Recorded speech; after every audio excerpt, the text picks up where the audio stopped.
Hey, what's up, guys? It's the Film Geek here, and yesterday, thanks to a free rental code from Redbox, I saw The Hurt Locker. This movie, for those of you who are like living under a rock, is nominated for several Oscars, including Best Picture and Best Direction.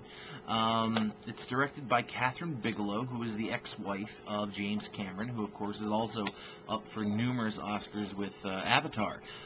This movie is a much smaller budget movie, obviously, than Avatar. Of course, every movie is much smaller budget than Avatar, but I think this is actually the lowest budgeted movie of the bunch. And there's so much good stuff about this movie. The story, first off, is really unique, and that alone makes it good. It's not really a side of warfare that we've really seen in movies before, and I thought it was pretty cool to see. The acting in this movie is absolutely amazing. The cinematography in this movie is so brilliant. I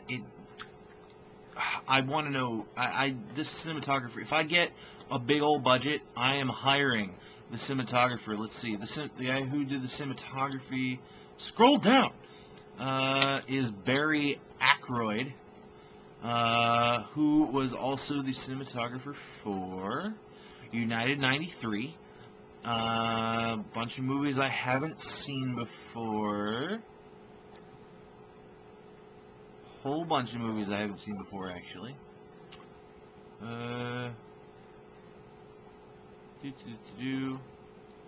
Yeah, it looks like the only movie that he's DP'd before that I've seen was United 93, and that had really good cinematography too. So, yeah, after this movie, this guy deserves some kind of credit because the cinematography in The Hurt Locker is absolutely outstanding.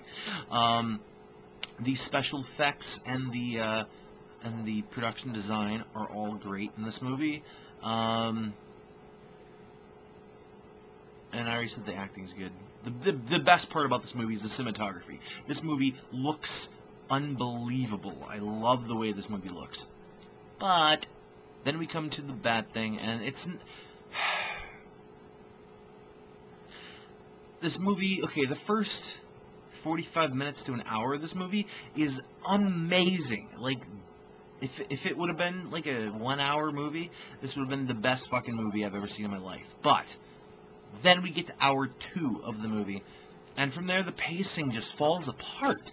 The first hour of the movie, everything is nice and fast-paced and hard-hitting and intense, and in the second hour, it's like, intense stuff is coming, and they're like trying to make intense things happen by, making the story go all over the place a little bit. But it didn't do it for me.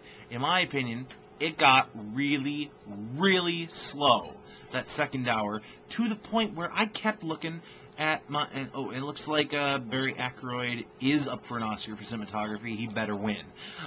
Anyway, sorry. The pacing, the second hour of this movie was excruciatingly slow.